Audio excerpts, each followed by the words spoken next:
El estado de Pensilvania pertenece por igual a las tierras vírgenes de los pioneros y a la gran concentración urbana de la costa este, donde se ubica Filadelfia, la mayor ciudad del estado.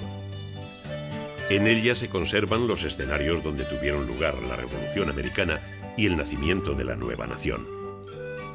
A lo largo y ancho de Pensilvania se percibe el poder de atracción de los lugares históricos como Gettysburg, donde se conmemora la gran batalla de la Guerra Civil que decidió el triunfo de los federados sobre las fuerzas del sur. El ambiente tradicional pervive en sus extensas áreas rurales que conservan importantes minorías religiosas como los Amish.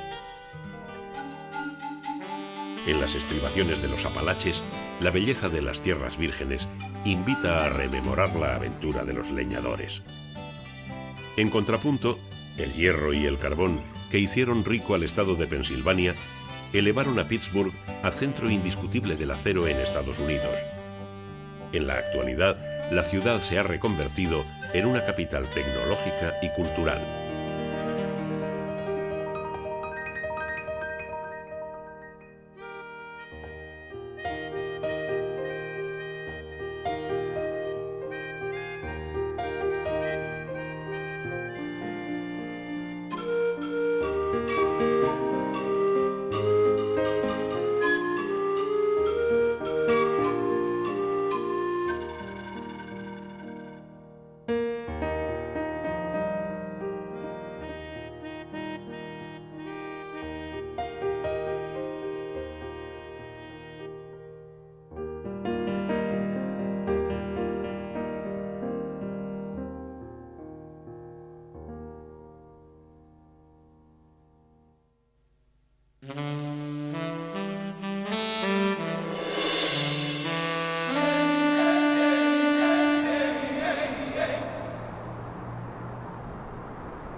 Entre los ríos Schuylkill y el Delaware se extiende Filadelfia.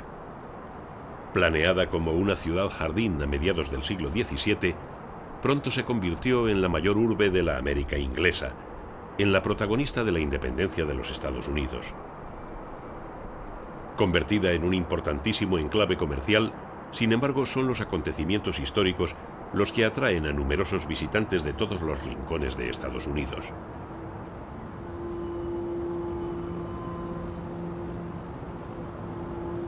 Su activo puerto, a orillas del río Delaware, impulsó su crecimiento, permitiendo a Filadelfia estar considerada como la segunda ciudad en importancia de la costa este, con 1.500.000 habitantes viviendo en la almendra central y más de 5,5 millones en su área suburbana.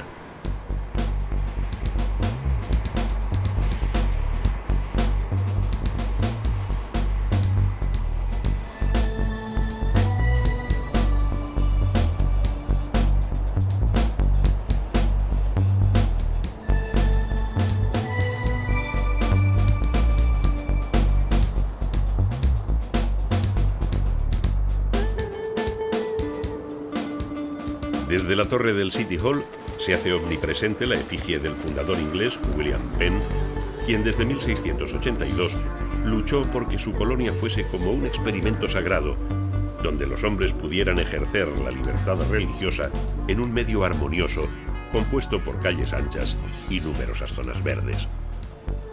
Incluso en la actualidad, los rascacielos no crean problemas de saturación.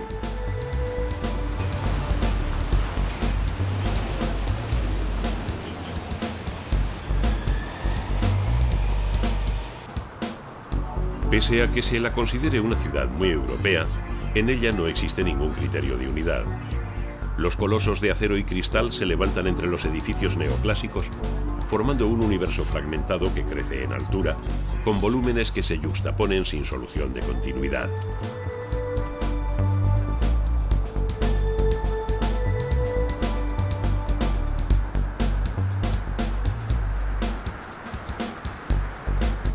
La comparación con las urbes del viejo continente se debe más al carácter residencial del centro, uno de los mayores de Estados Unidos, y a los numerosos visitantes que acuden a los lugares conmemorativos de la Revolución Americana, que hoy forman el Independence National Historical Park venerado por los habitantes de la Unión que cumplen el ritual de visitar los orígenes de los Estados Unidos.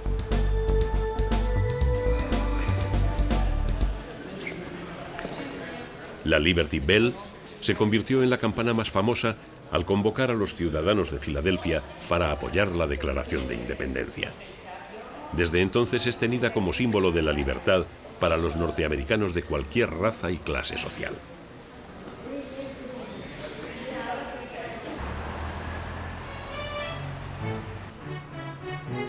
En el Independence Hall se redactó la Constitución y se reunió en 1775 el Segundo Congreso Continental, que logró la Declaración de la Independencia un año después. Parece que todavía resuenan las voces de los delegados que acordaron: todos los hombres son creados iguales y están dotados por su creador de ciertos derechos inalienables: la vida, la libertad y la búsqueda de la felicidad.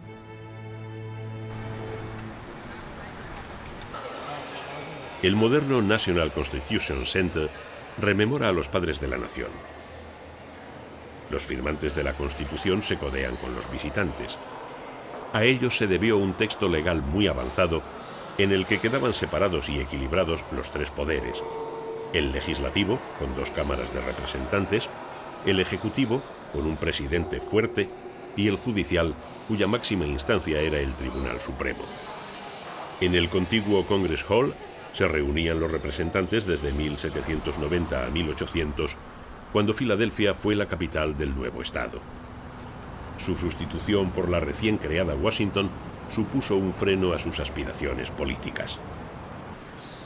También se visita la casa de Benjamin Franklin, que después estuvo ocupada por la oficina de correos. La estructura de acero recuerda el lugar exacto de la desaparecida casa e imprenta de Benjamin Franklin. Durante todo el siglo XVIII, Filadelfia era la ciudad más importante de la América inglesa. En la zona de Society Hill todavía se conserva el pasado colonial de las elegantes casas georgianas iluminadas por las farolas Franklin. En la actualidad sirven de residencia a poderosos e influyentes ejecutivos.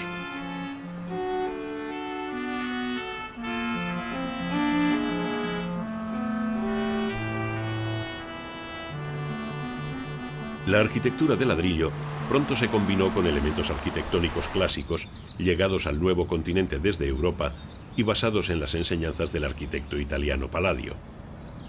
Surge un nuevo estilo arquitectónico, el federal, que se manifiesta en la fachada del primer hospital de Estados Unidos.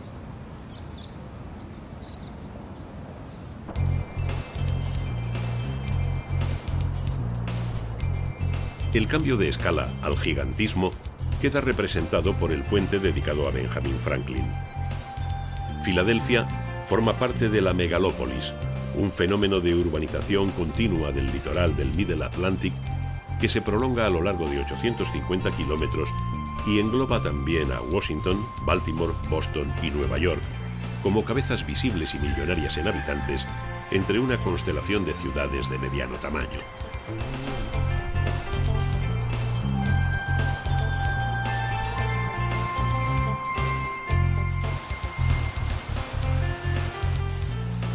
Como quería su fundador, William Penn, Filadelfia no ha dejado de ser una ciudad campestre gracias a sus parques, sobre todo al de Fairmount Water Works, un parque urbano 10 veces mayor que el neoyorquino Central Park, que albergó la Exposición Universal de Filadelfia en 1876. Un total de 9.000 acres que terminan confundiéndose con un campo donde se desarrolló una forma de vida muy sofisticada, la imagen perfecta del sueño americano.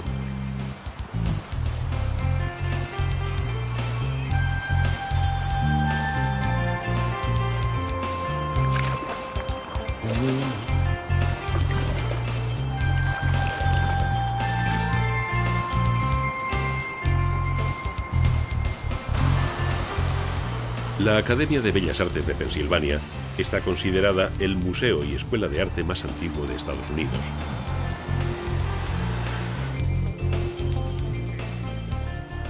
En sus salas se muestran 300 años de arte norteamericano.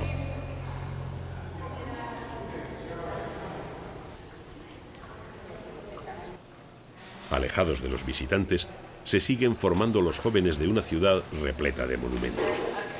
Por ley, el 1% del dinero que cuesta levantar un rascacielos ha de invertirse en monumentos públicos.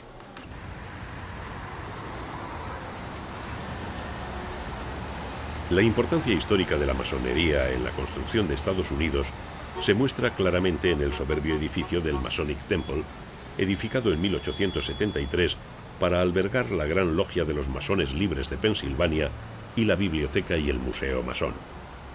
George Washington, el primer presidente, era masón, como otros muchos máximos dignatarios.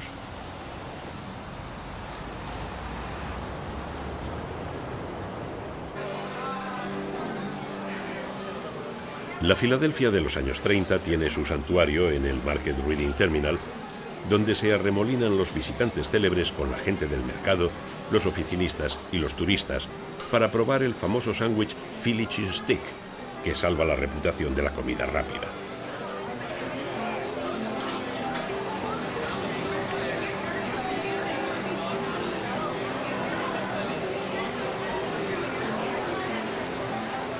La exención de impuestos en ropa y calzado atrae a numerosos compradores que reponen fuerzas en este mercado tradicional.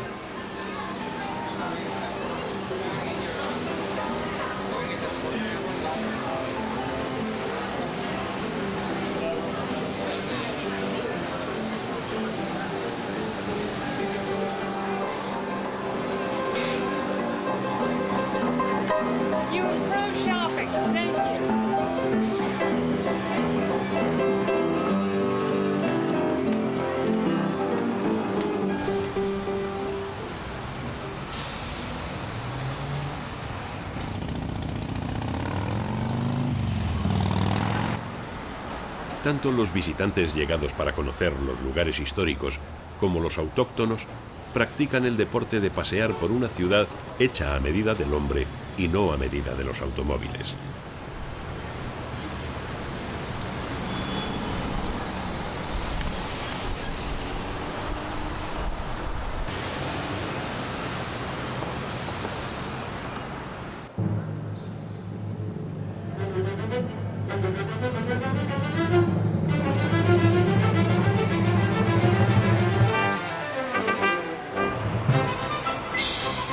Filadelfia vive la cultura con pasión y, por supuesto, con gigantismo, ya que su oferta cultural sobrepasa la demanda del estado de Pensilvania para atraer público de toda la costa este. La desmesura del Kimmel Center costó $250 millones y cuando abrió sus puertas en el 2001, centró en sus dos grandes salas las representaciones de la ópera y del ballet, así como los conciertos de la célebre Orquesta Filarmónica de Filadelfia.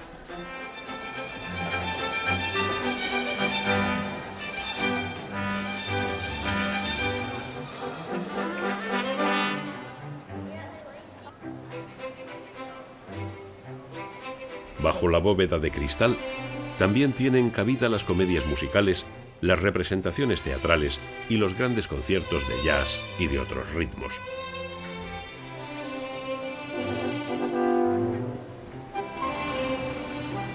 Oferta cultural que se completa con una serie de instituciones científicas, bibliotecas y museos que abren sus puertas en la Logan Square, instaladas en antiguos edificios de estilo neoclásico.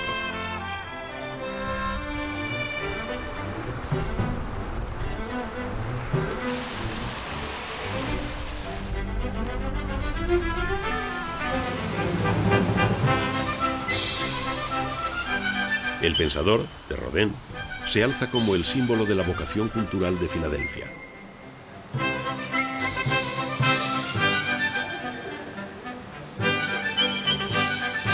El multimillonario Gilles Mastbaum reunió la mayor colección de obras del escultor francés, colección que legó a la ciudad y hoy se exhibe en un museo cuya importancia solo es superada por el de París.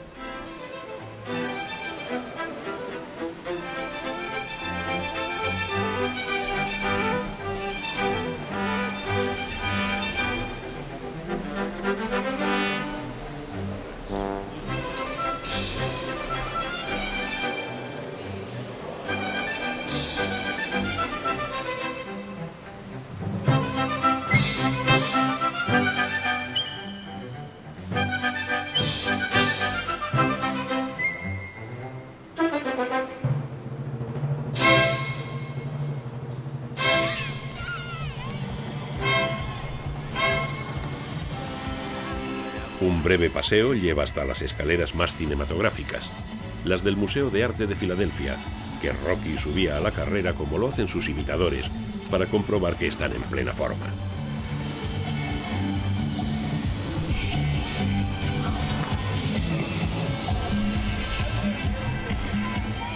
Los largometrajes no cuentan si el boxeador entró alguna vez en las salas del museo, el tercero más importante de los Estados Unidos de América.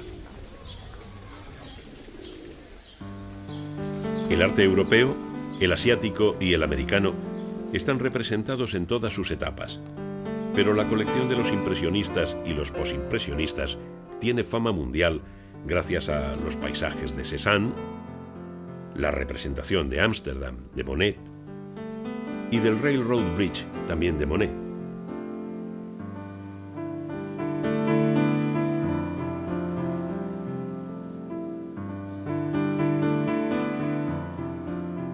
La sutil belleza de una niña de Renoir aparece junto a las bailarinas de Degas.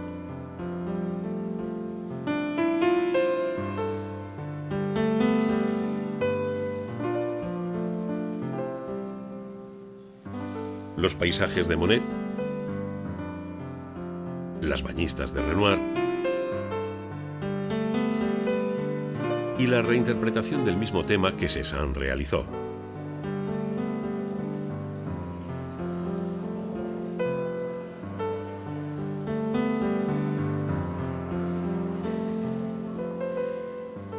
Sorprenden la abundancia de obras maestras como los girasoles de Van Gogh.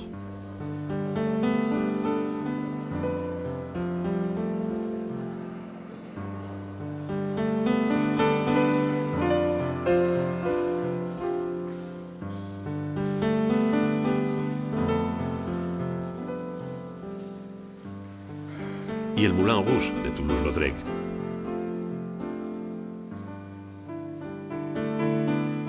El grupo escultórico de Rodin y la obra de Bonnard completan una colección presidida por las obras de Renoir.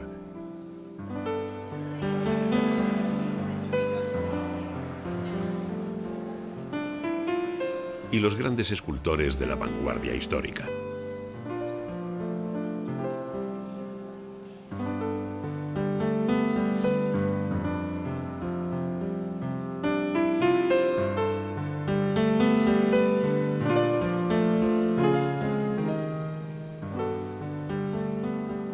También destaca la presencia española, con Picasso y Miró,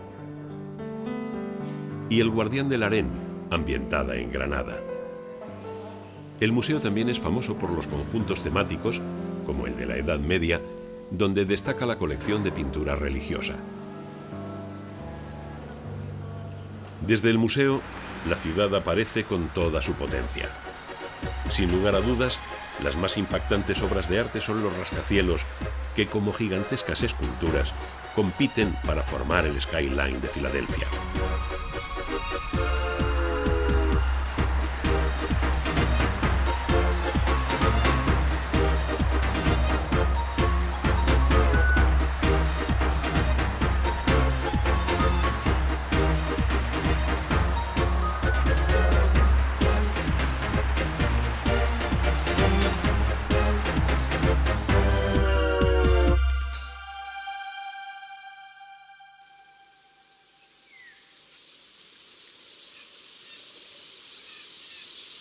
Al oeste de Filadelfia, camino de Gettysburg, las mansiones se esparcen por un paisaje urbanizado respetuoso con la naturaleza.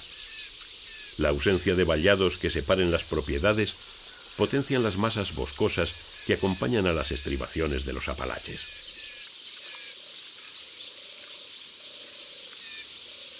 Desde el siglo XVIII, la alta burguesía impuso una forma sofisticada de entender la vida en el campo. Algunas mansiones están convertidas en museos, hoteles y restaurantes de lujo.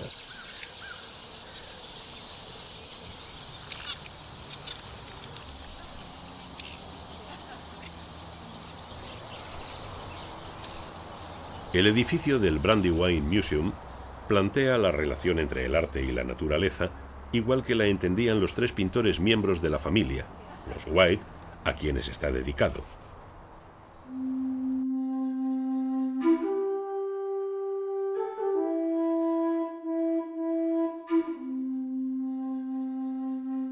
El patriarca de los White inmortalizó con sus ilustraciones a los indios nativos del territorio que estamos recorriendo.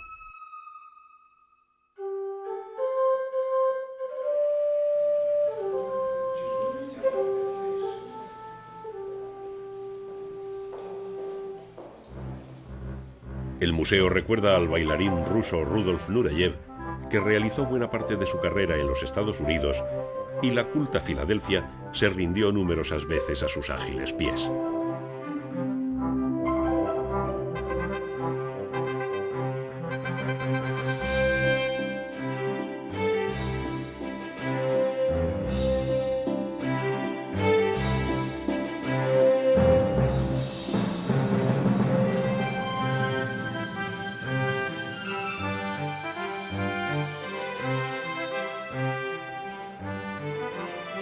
Muy cerca se contemplan otras obras de arte.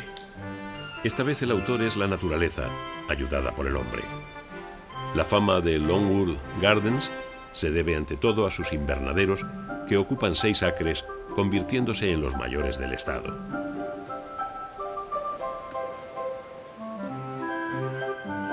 Parecen jardines acristalados donde se puede pasear en cualquier época del año, incluso cuando los campos están bajo la nieve.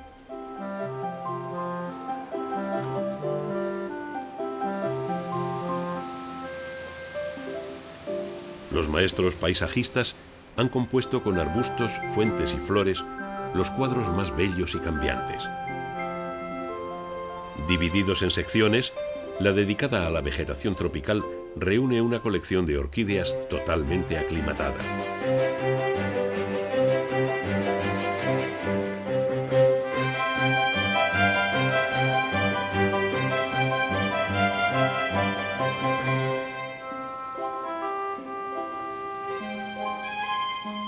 Los paisajistas se inspiran en composiciones pictóricas como las de Monet.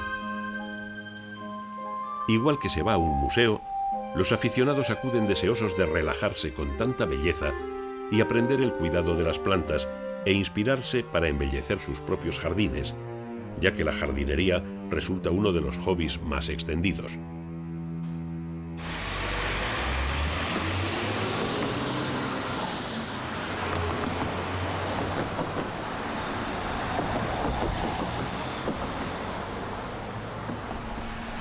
La pasión por conmemorar el pasado atrae a los patriotas a visitar Gettysburg para revivir la heroicidad de la mayor batalla de América del Norte.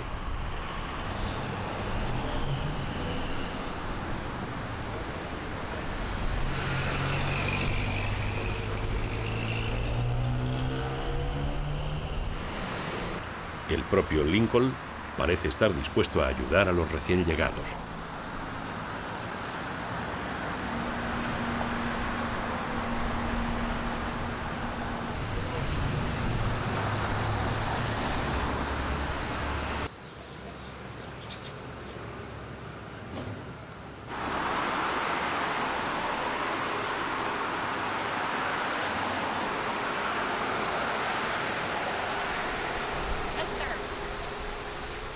Toda la ciudad está repleta de recuerdos de la batalla que adquirió una dimensión épica ante la magnitud de la catástrofe.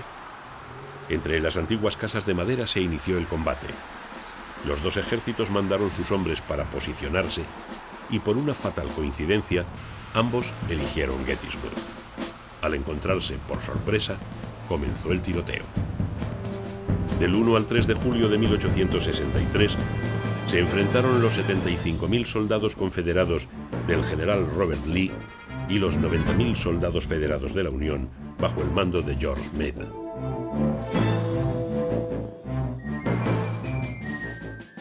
Las ondulaciones del terreno y el combate cuerpo a cuerpo provocaron una carnicería sin igual.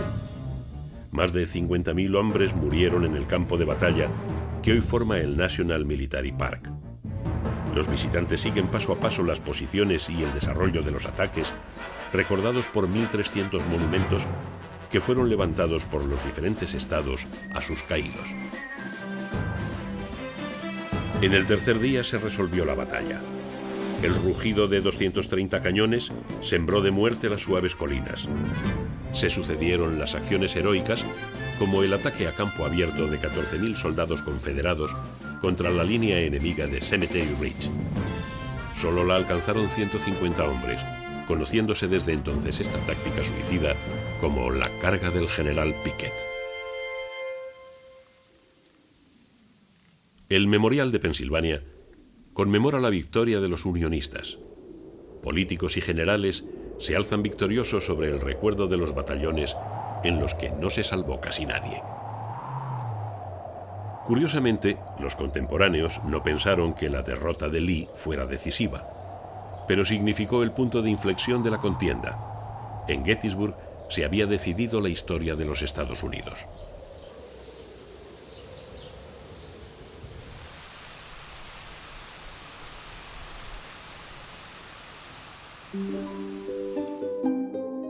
El recorrido patriótico continúa hasta el cercano rancho del presidente Eisenhower, donde el magnatario se alejaba de los vericuetos del poder.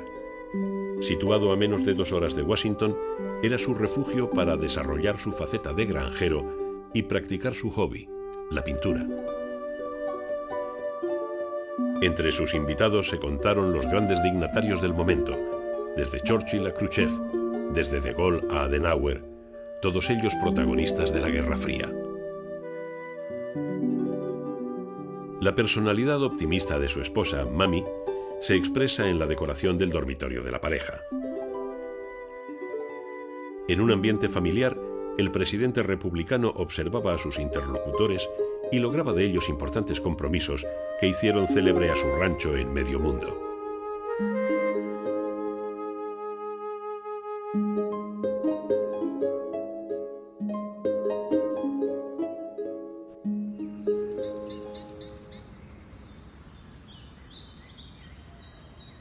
El regreso al pasado se convierte en realidad, al oeste de Pensilvania, en el condado de Lancaster, a tan solo 100 kilómetros de Filadelfia. Las comunidades Amish y Mennonitas viven como aquellos primeros inmigrantes anabaptistas que, perseguidos en Alemania y Suiza, se enrolaron en la utopía de William Penn, empeñado en crear una sociedad basada en la libertad religiosa. The lifestyle here is very old-fashioned. And I suppose it would be like you might picture where you are 100 years ago. Un miembro de la comunidad Amish nos comenta: el estilo de vida aquí es a la antigua usanza, y supongo que una foto mía ahora es igual que hace 100 años. La gente vive sin electricidad porque cree que a través de ella llegan elementos perturbadores a sus costumbres. Utilizan el coche de caballos para el transporte porque creen que ayuda a mantener la familia más unida al no poder recorrer grandes distancias como el automóvil.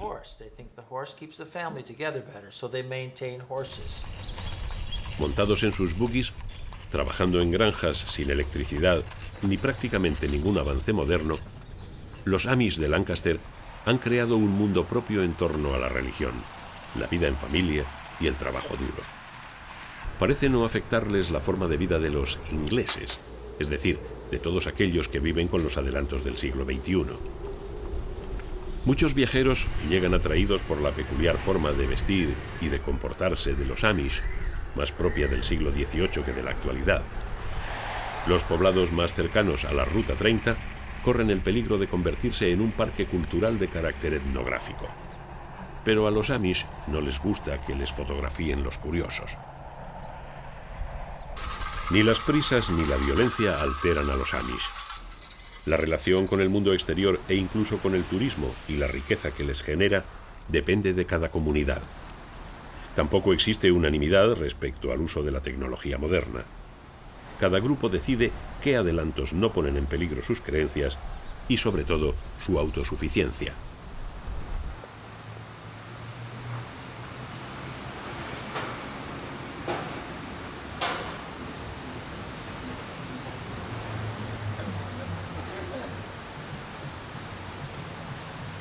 Lancaster no es una ciudad Amish. Sin embargo, permite encontrarse con la cultura de estas comunidades rurales de los alrededores.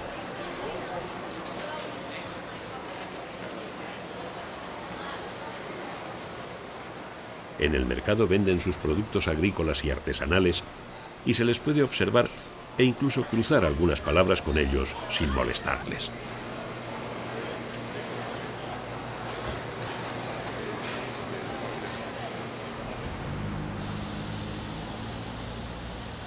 Lancaster es la capital del condado donde convergen los Amish con los campesinos modernos.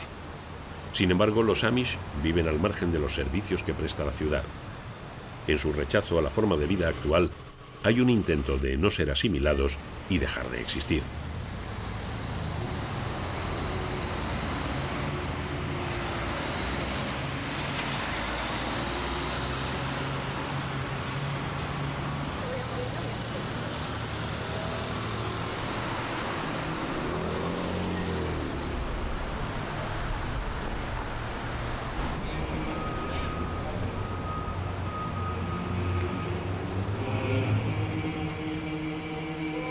El Museo de Quilt and Textile permite adentrarse en la cultura Amish, conocida sobre todo por largometrajes como el de Único Testigo de Harrison Ford.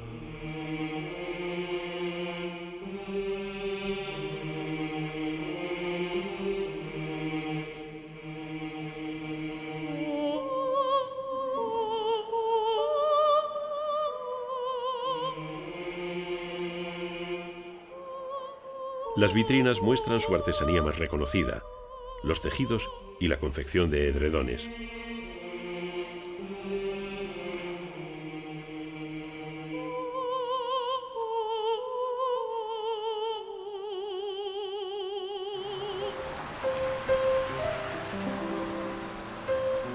En el centro de la ciudad, el Teatro Fulton tiene el honor de ser el más antiguo entre los que funcionan en Estados Unidos.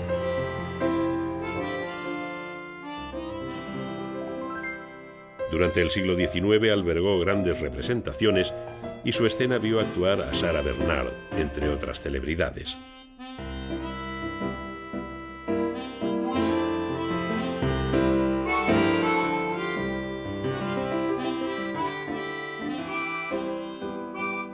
Representaciones de teatro, comedias musicales y óperas siguen hoy atrayendo a un público minoritario de entendidos.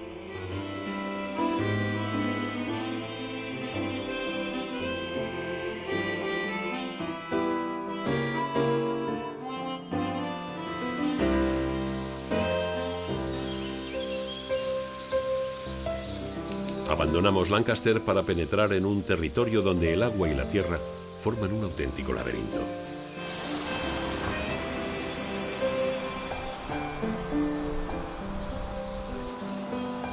La espesa vegetación y los puentes de madera cubiertos dotan al paisaje del poder evocador de un tiempo pasado que perteneció también a la población que no profesaba creencias minoritarias.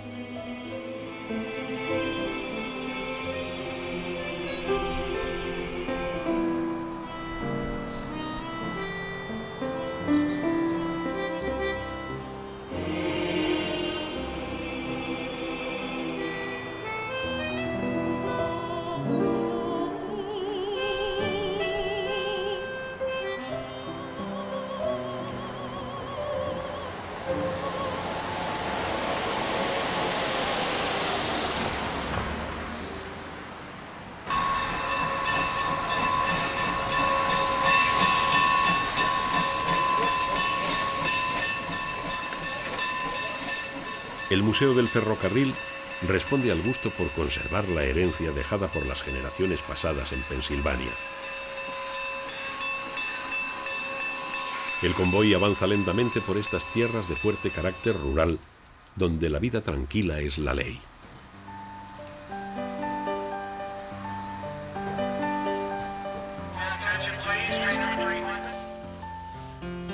Una afición que ha impulsado la conservación de viejos oficios y que se mantengan en funcionamiento las viejas locomotoras de vapor, los restaurantes de época.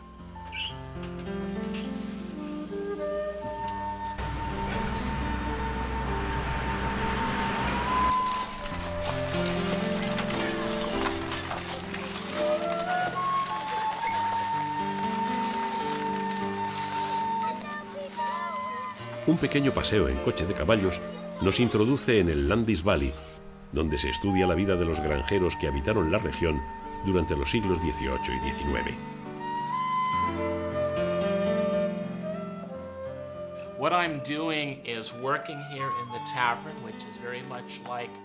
El tabernero nos cuenta que trabaja en esta taberna, que se parece al lugar donde paraban los carros hace 200 años. Iban cargados de mercancías a Filadelfia. La distancia entre Lancaster y Filadelfia es de 65 millas. Hoy nos lleva hora y media el trayecto. Si viajáramos hace 200 años, estaríamos hablando de aproximadamente 5 días. Solo podían recorrer 12 millas y media por día. Por eso venían a la taberna para comer, beber, dormir y jugar.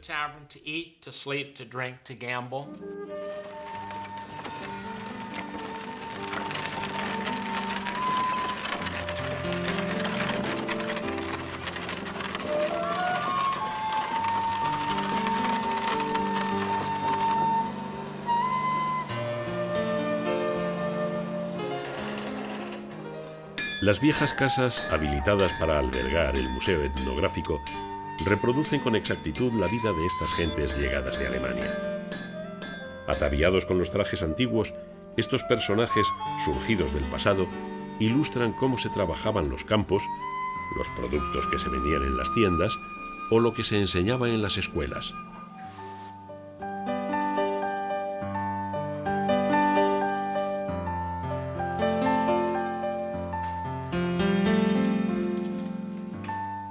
El apego a la tradición resulta tan total que proliferan todo tipo de museos, como el de los mecheros Zippo. Bradford is the home of Zippo lighters and has been the home since 1932. El director explica, Bradford es la casa de los encendedores Zippo desde 1932. Zippo fue creado por George Blaisdell, que intentaba crear un encendedor fácil de usar y que fuese resistente al viento, inventando el primer modelo resistente al viento en 1933. Hoy estamos celebrando los 435 millones de ejemplares vendidos. Su fama se extendió al ser incluidos en la dotación de los soldados de la Segunda Guerra Mundial y la Guerra del Vietnam.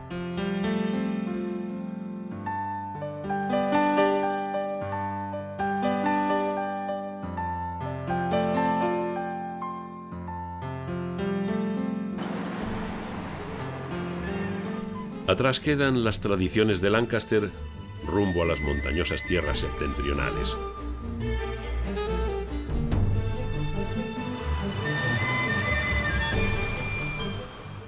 Wellsboro creció en torno al importante cruce de carreteras de las tierras vírgenes del norte de Pensilvania.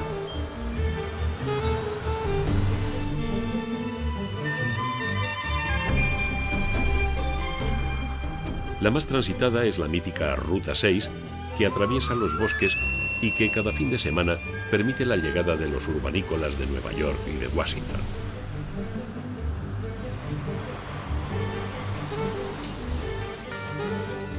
Un buen desayuno al estilo americano se impone antes de penetrar en el Tioga County, el reino de los profundos bosques, de los deportes de aventura y de los osos.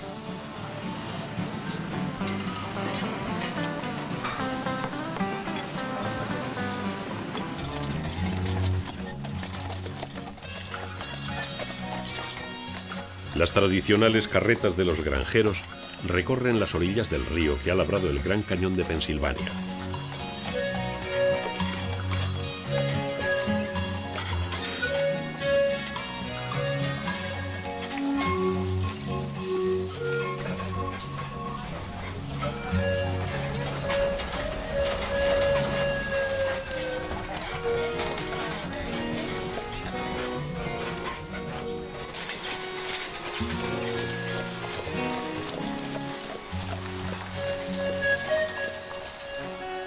El Gran Cañón de Pensilvania se abre como una profunda grieta en las estribaciones septentrionales de los Apalaches.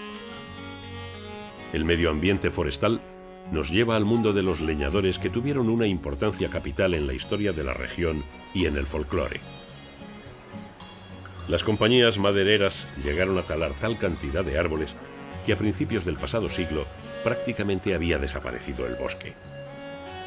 En 1901, la lucha de los primeros ecologistas consiguió que se iniciase la regeneración y protección de auténticas reservas arbóreas.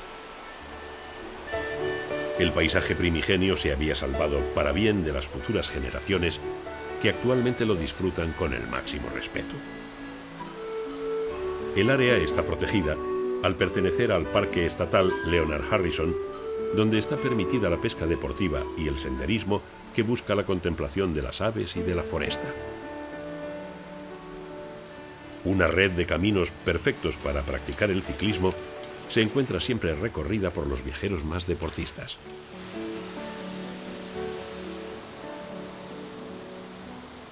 La espalda de la costa este, una de las zonas más pobladas del planeta, donde las urbanizaciones se unen unas a otras sin aparente fin, pertenece a las tierras vírgenes, donde todavía es posible revivir la aventura de los pioneros.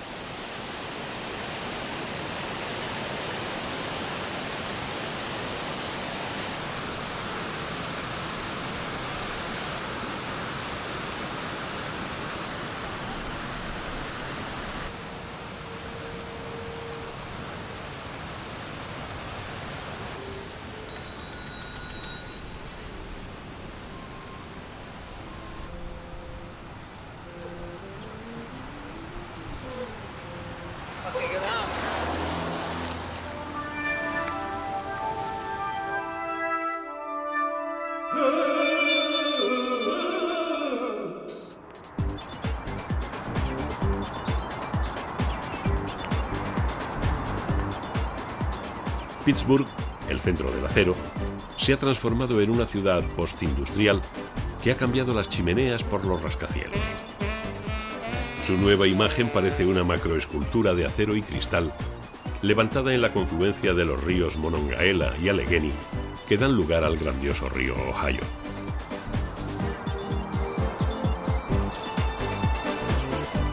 Los puentes son su verdadera seña de identidad. Presumen de tener más que nadie en el mundo, con una cifra que se acerca a los 2000 frente a los 409 de Venecia.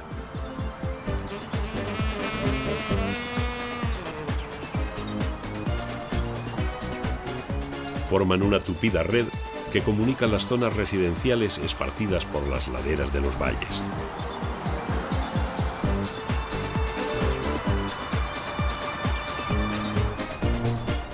Justo en la punta de flecha entre los dos ríos, los franceses levantaron un campamento, Duquesne, para defenderse de los indios y del frío. Francia fue el primer país europeo en el río Ohio que se une al Mississippi para desembocar en el Golfo de México.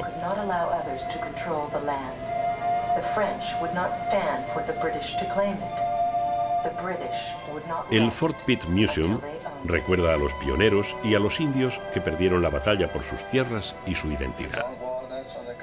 Tras la Guerra Franco-India, de 1754 a 1763, los británicos capturaron la fortaleza construyendo una mayor, el fuerte Pitt, que no dejó de crecer desde la segunda mitad del siglo XVIII.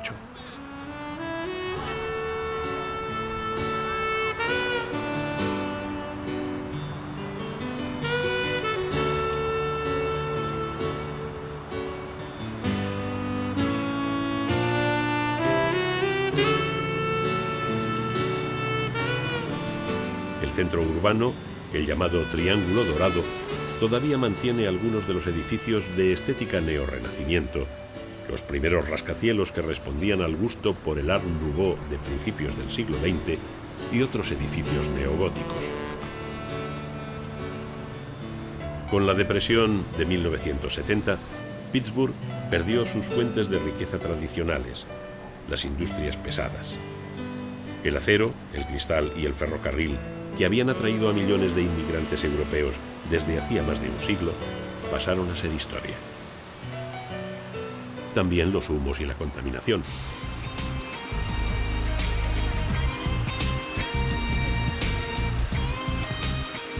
Se apostó por la vanguardia y el cambio absoluto. A medida que se levantaban los nuevos rascacielos del área corporativa y de negocios, la ciudad se convertía en el centro de la biotecnología y la robótica, compitiendo directamente con Japón.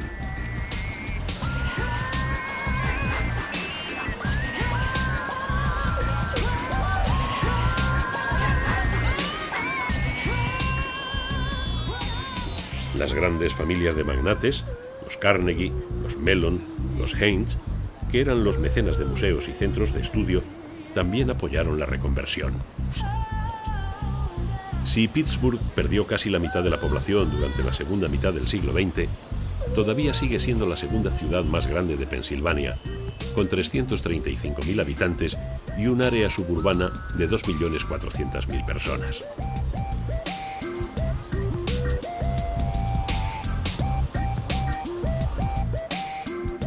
Pittsburgh era cada vez más rica y se llenaba de artistas.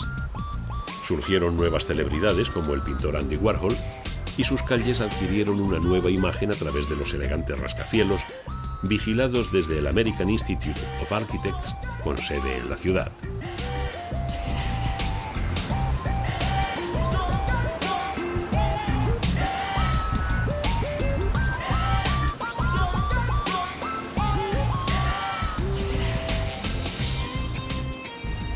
El PPG Place, un castillo de cristal, se ha convertido en el nuevo símbolo de la transformación urbana de Pittsburgh.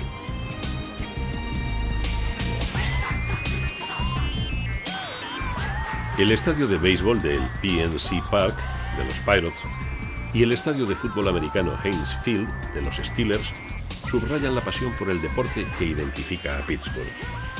El baloncesto y el hockey sobre hielo también le han dado muchos campeones y muchas alegrías.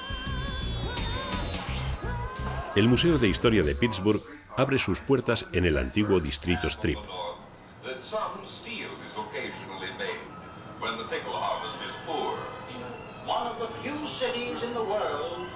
Las salas muestran las industrias tradicionales.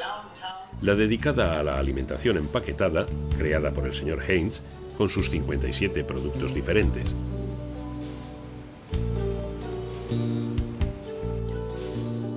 La importantísima industria del cristal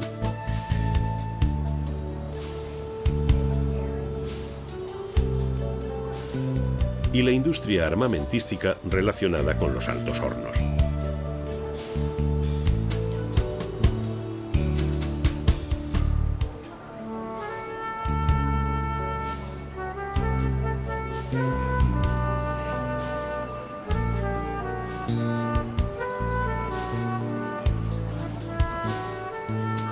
Los retratos de los primeros magnates, Carnegie, Mellon y Haynes, presiden el museo. Los cuadros muestran los comienzos de la industria del acero, que convirtió a Pittsburgh en el mayor productor de Estados Unidos y en una ciudad muy contaminada. También el ferrocarril resultó fundamental para la riqueza de la ciudad y mantuvo un elevado número de trabajadores.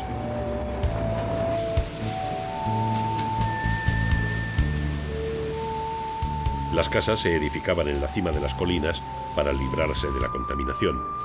Por eso Pittsburgh es la ciudad con más cuestas después de San Francisco. Para salvar los desniveles existen numerosas escaleras y elevadores, como el panorámico del Monte Washington.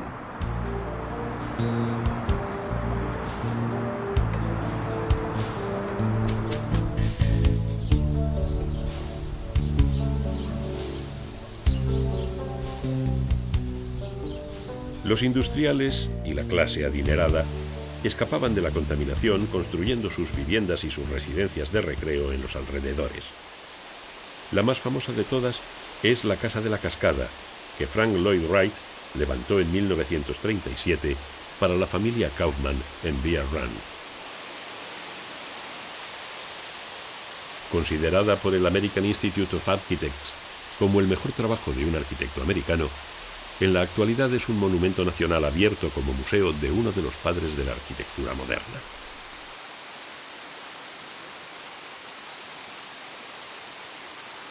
Wright diseñó la residencia más famosa de América, aplicando los principios que defendía de la arquitectura orgánica, que integra en el edificio los factores ambientales, las necesidades de uso y función, los materiales obtenidos en el entorno y las modificaciones surgidas en el proceso de construcción junto a los deseos del cliente.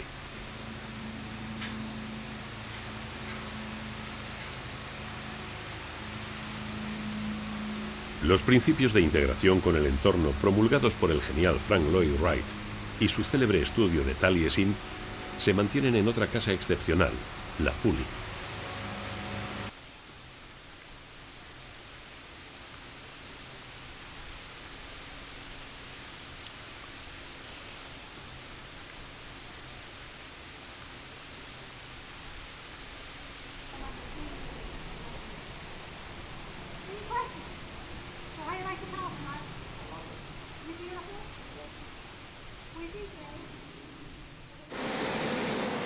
De regreso a Pittsburgh, el barrio de Oakland es el centro de la cultura. Su perfil está dominado por una estructura de 42 pisos de altura llamada la Catedral del Aprendizaje. Se hizo inspirándose en el estilo neogótico, cuya verticalidad y remates puntiagudos simbolizan el infinito, igual que el deseo de aprender que nunca termina. Bajo las nervaduras estudian los alumnos de la Universidad de Pittsburgh, orgullosos de contar con 2 galardonados con el Premio Nobel. La ciudad cuenta con otros 45 institutos técnicos superiores y un centro médico universitario, puntero en la investigación de los trasplantes de órganos, el cáncer y el SIDA.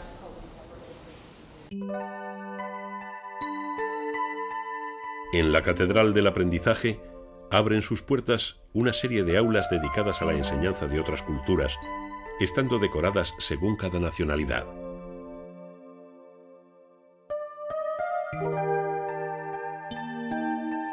Enfrente, la capilla Heinz está abierta a todas las religiones.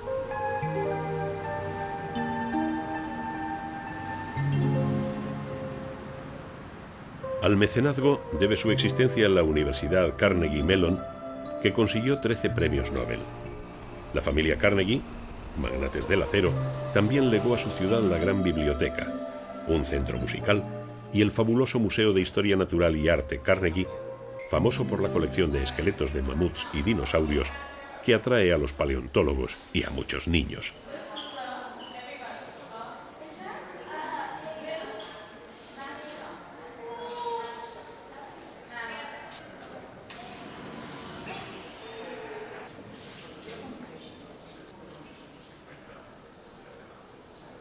La soberbia colección de arte egipcio faraónico antecede a la colección grecolatina y a la gran sala de la arquitectura, donde se mezclan reproducciones de elementos griegos, asirios, romanos y góticos, hasta formar un conjunto de carácter pedagógico.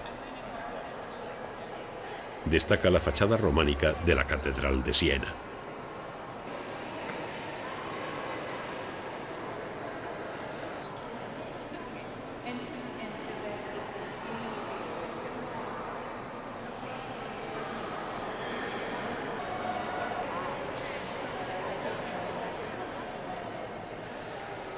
La arquitectura del museo ha sido diseñada para realzar las colecciones.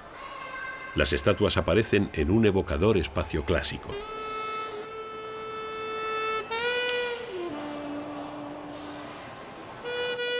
La sección de pintura se abre con San Pedro, del Perugino.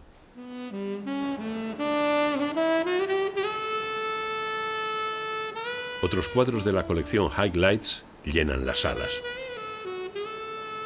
El retrato de Henri Rouard, de Degas, inicia las importantísimas obras de las vanguardias históricas.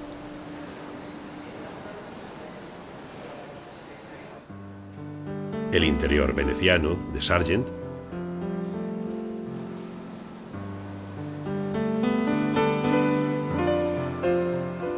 y el jardín de la calle Cortot, de Renoir, son 2 obras maestras, como Las bañistas, de Renoir.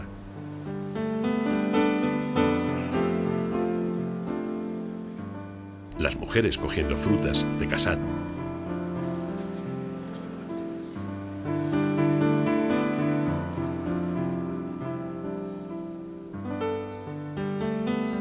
Los nenúfares, de Monet, inicia una serie de excepcionales paisajes.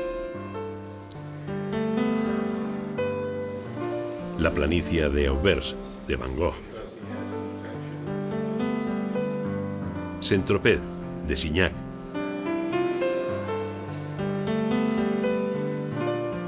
los alrededores de Aix-en-Provence, de Cézanne, y los árboles de Mondrian.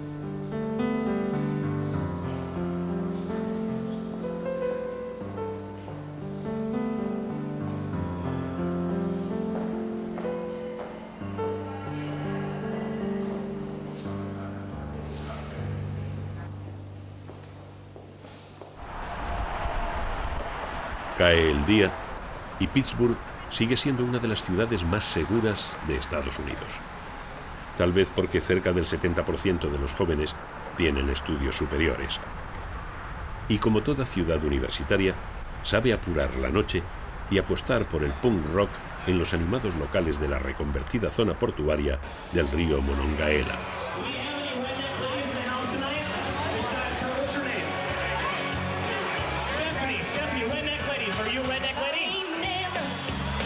Stephanie in the house tonight. Wait, you're from the strip club, so we're going to give you a pole. Because you're good at that. Here, you can work the pole. Here, let me hold it for you, okay? Here, I'll hold your bird. There we go.